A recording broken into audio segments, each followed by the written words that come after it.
Hello friends, welcome to K M English world. मित्रांनो, आज आपण एका नवीन विषयाकडे बोलणार आहोत. तुम्हाला माहीत असेल की आतापर्यंत आपण SSCच्या ॲक्टिव्हिटी शीटच्या संदर्भामध्ये सविस्तरानं बोललो. अगदी सेक्शन वाईज, अगदी क्वेश्चन वाईज, त्यांचे युनिट्स, सब युनिट्स इत्यादी संदर्भामध्ये आपण सविस्तर चर्चा केली. आत्ता आपण हळूहळू टेक्स्टच्या दिशेने जाणार आहोत. आपण कोर्सबुकच्या दिशेने जाणार आहोत. कोर्सबुक आपल्याला आता घ्यायचंय अगदी chapter wise, poem wise, prose wise, unit wise वगैरे वगैरे. तर त्याच्या संदर्भात आज आपण या पहिल्या तासिकेमध्ये आपल्या कोर्सबुकचा परिचय आपण करून घेणार आहोत. त्याचबरोबर त्यात असलेल्या सेक्शनचा, युनिट्सचा आपण त्याच्यामधला विचार करणार आहोत. तर त्याच्या संदर्भात ठिकाणी आपण याच्यासाठी इतर आहोत. बघा, आपल्या पुस्तकाचं नाव आहे माय इंग्लिश कोर्सबुक स्टँडर्ड 10. पाहाल तेव्हा तुम्ही तुमचं कोर्सबुक समोर ठेवायचे आणि मी सांगितलेल्या गोष्टी आपण प्रत्यक्ष कोर्सबुक समोर ठेवून पाहायच्या. आपल्या पुस्तकाचं नाव आहे माय इंग्लिश कोर्सबुक.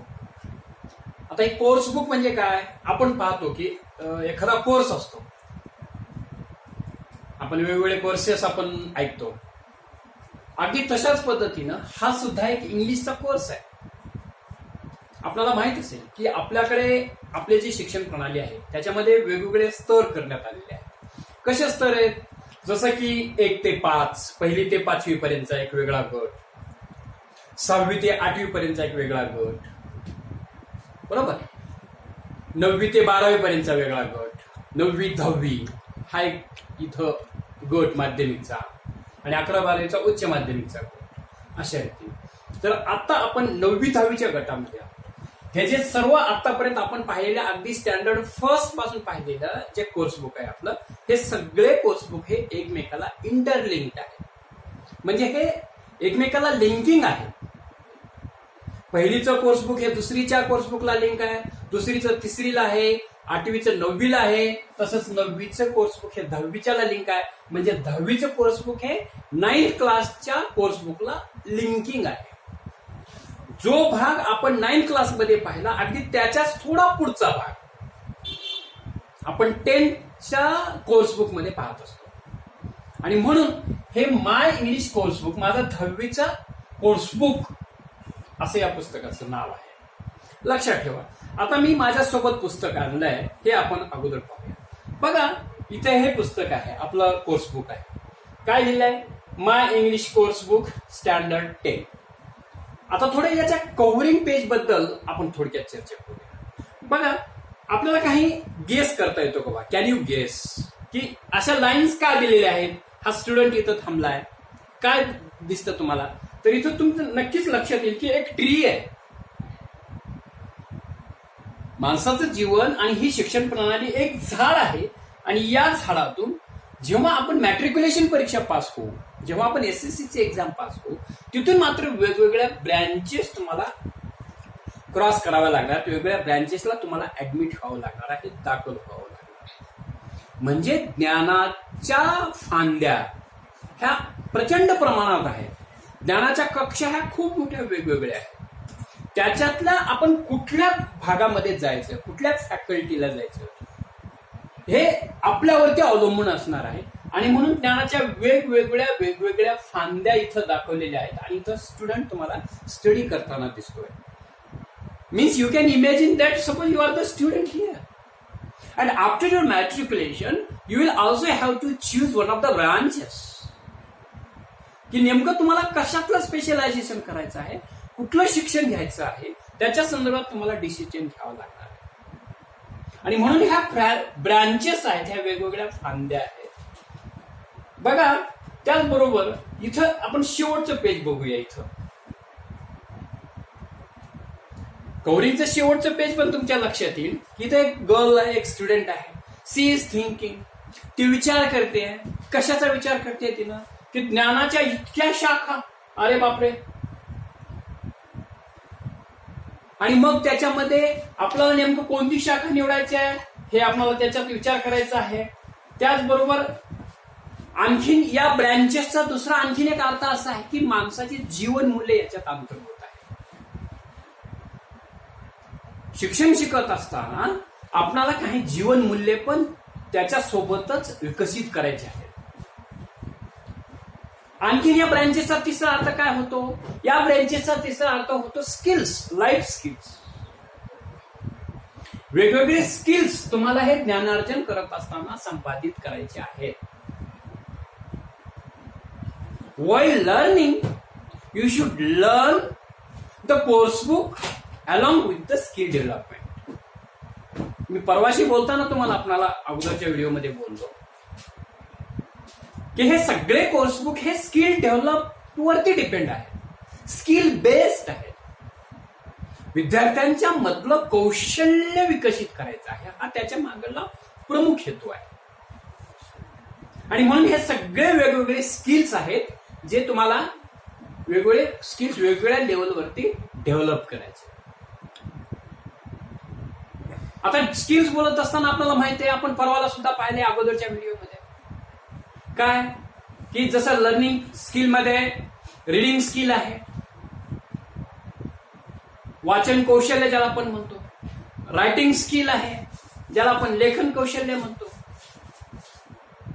स्पीकिंगचं स्किल आहे ज्याला आपण संवाद कौशल्य असं आपण म्हणतो. म्हणजे लिसनिंग स्किल आहे, LSRW. लिसनिंगचं स्किल आहे, श्रवण कौशल्य आहे. अशा रीतीने हे सगळे कौशल्य तुम्हाला कोर्स बुक शिकत असताना डेव्हलप करायचे, किंबहुना हे कौशल्य विकसित करण्यासाठीच हे कोर्स बुक आहे. म्हणून लक्षात ठेवा, फक्त लर्निंग याचा अर्थ असा कुठलं तरी पाठांतर नव्हे. कोर्स बुक अभ्यास करणे म्हणजे काहीतरी गोष्टी पाठ करणे आणि परीक्षेत लिहिले नव्हे, तर आपलं जीवन कौशल्य विकसित करून ज्ञान संपादन करणे हा त्याचा अर्थ होतो. आपण आता या कोर्सच्या बुकच्या संदर्भामध्ये आपण थोडं पुढे जाऊया. बघा, हे जे कोर्स बुक आहे, या कोर्स बुक मध्ये काही स्टेप्स आहेत, हे पण आपल्याला मला सांगावं लागेल. कोणकोणत्या स्टेप्स आहेत? जसं की वॉर्मिंग अप ऍक्टिव्हिटी आहे, वॉर्मिंग अपची ऍक्टिव्हिटी आहे, त्याचबरोबर इंग्लिशचा वर्कशॉप आहे, लँग्वेज स्टडी आहे, रायटिंग स्किल आहे, वोकॅब्युलरीचं स्किल आहे. हे सगळे स्किल आणि ह्या सगळ्या गोष्टी या टेक्स्टबुक मध्ये अंतर्भूत करण्यात आलेल्या आहेत. एकंदरीत 4 युनिट आपल्याकडे आहेत. 4 units are there in this course. 4 units आणि पर युनिट मध्ये 2 पोएम्स आहेत. म्हणजे आपल्याला लक्षात येत असेल की पर युनिट मध्ये 2 पोएम्स असल्यास 4 युनिट्स मधल्या टोटल 8 पोएम्स आपल्याला आपल्या अभ्यासक्रमासाठी आहेत, लक्षात ठेवा. आणि त्याचबरोबर 14 पॅसेजेस आहेत किंवा टेक्स्ट आहेत. म्हणजे ज्याला आपण पॅराग्राफ म्हणतो, पॅसेजेस म्हणतो, टेक्स्ट म्हणतो, हे 14 आहेत, 14 आहेत. आणि पोएट्री किंवा पोएम ह्या 8 आहेत, 8 आहेत. म्हणजे त्यांचं टोटल होतं 22. 4 युनिट्स. आणखीन त्यांच्यामध्ये त्यांनी काय विशेष केले बघा.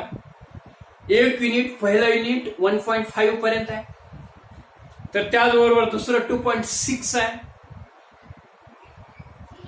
म्हणजे पहिल्या युनिटमध्ये 5, दुसऱ्यामध्ये 6, परत तिसऱ्यामध्ये 5 आणि चौथ्यामध्ये 6.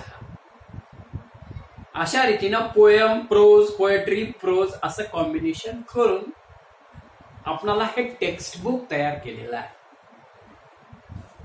आणि हे टेक्स्ट बुक शिकत असताना त्याच्यामधल्या स्टेप्स त्यांनी प्रत्येक टेक्स्ट बुकला मगाशी सांगितलेल्या स्टेप्स त्यांनी दिलेल्या आहेत. कशा स्टेप्स? जसं की टेक्स्ट सुरू होण्याच्या अगोदर किंवा पोएम चालू होण्याच्या अगोदर, प्रोज चालू होण्याच्या अगोदर तुम्हाला वॉर्मिंग अप ऍक्टिव्हिटी करावी लागेल. वॉर्मिंग अप मध्ये तुम्हाला बेसिक काही इंट्रोडक्टरी क्वेश्चन्स विचारले जातील तुमच्या पूर्व ज्ञानावर आधारित, आणि मग तुमचं पूर्व ज्ञान जागृत करण्याचा प्रयत्न होईल. त्याला आपण वॉर्मिंग अप ऍक्टिव्हिटी म्हणतो. सोबतच तुम्हाला टेक्स्ट झाल्यानंतर काही वर्कशॉप दिले जातील, ते तुम्हाला सोडवायचे. लँग्वेज स्टडीचे क्वेश्चन सोबत तुम्हाला सर्व सत्य दिले जाणार आहे. काही पॅसेजेस मध्ये रायटिंग स्किल तुमचं किती डेव्हलप होतं याच्यावरती विचार केला जाणार आहे. आणि काही पॅसेजेस मध्ये तुमची वोकॅब्युलरी डेव्हलप करण्याचा प्रयत्न केला जाणार. म्हणजे आपल्या लक्षात येत असेल की एकंदरीतपणे या टेक्स्टबुक मध्ये या सगळ्या गोष्टीचा अंतर्भाव केलेला आहे. टेक्स्टबुक एकदम सोपं आहे, समजायला खूप छान आहे. आणखीन टेक्स्टबुकचं वैशिष्ट्य असं की वेगवेगळ्या पद्धतीचे या ठिकाणी प्रोज पोएट्री आहेत, काही ड्रामाज आहेत, काही सायंटिफिक फिक्शन्स मधले टेक्स्ट आहेत,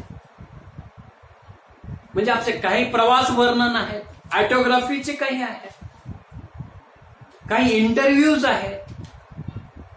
म्हणजे वेगवेगळ्या पद्धतीचे टेक्स्ट तुमच्या समोर आणण्याचा या कोर्सबुक मध्ये प्रयत्न झालेला आहे. याचं कारण असं की ह्या सगळ्या गोष्टी तुम्हाला कव्हर झाल्या पाहिजेत, हे याच्यातलं वैशिष्ट्य आहे. आणि मगाशी सांगितलेल्या पद्धतीनं तुमचे हे स्किल्स, जसं की लिसनिंगचं स्किल आहे, स्पीकिंगचं स्किल आहे, रिडिंगचं स्किल आहे आणि त्याचबरोबर रायटिंगचं सुद्धा स्किल या ठिकाणी आहे.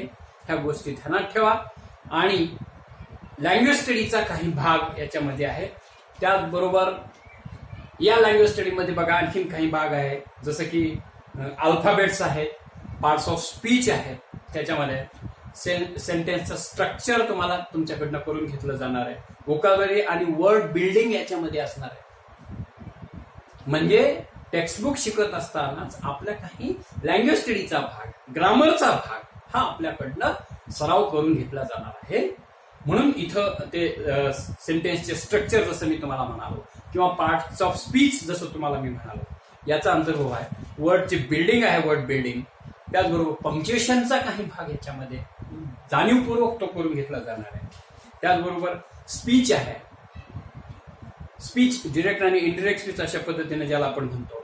त्याचबरोबर pronunciation, stress and intonation, rising tone, falling tone याचाही याच्यामध्ये अंतर्भाव आहे. म्हणजे कशा पद्धतीने शुद्ध बोललं जावं, ऍक्युरेट इंग्लिश कशी असावी याच्यावरती ट्रेस असणार आहे. आपल्याला शिकवणारे शिक्षक वृंद आपल्याला त्या शब्दाचा करेक्ट उच्चार वर्गामध्ये करून दाखवतील, त्याचा आपण फॉलोअप करायचा आहे. आणि we should try to imitate the pronunciation of the teachers in the classes and we should practise them. That is the main intention, to develop your pronunciation and to make it fluent. Accurate English कशी बोलावी याच्या संदर्भामध्ये सुद्धा बराच भाग मध्ये आहे. त्याचबरोबर आपल्याकडनं फिगर ऑफ स्पीचचा सुद्धा इथं सराव करून घेतला जाणार आहे. वेगवेगळ्या फिगर ऑफ स्पीच ज्याला आपण शब्दालंकार असं म्हणतो त्याचाही याच्यामध्ये अंतर्भाव करून घेतला जाणार आहे. काही प्रॉवर्स, इडियम्स याच्यामध्ये आहेत, त्याचाही आपल्याला याकडनं सराव करून घेतला जाणार आहे. अशा गोष्टी याच्यामध्ये आहेत.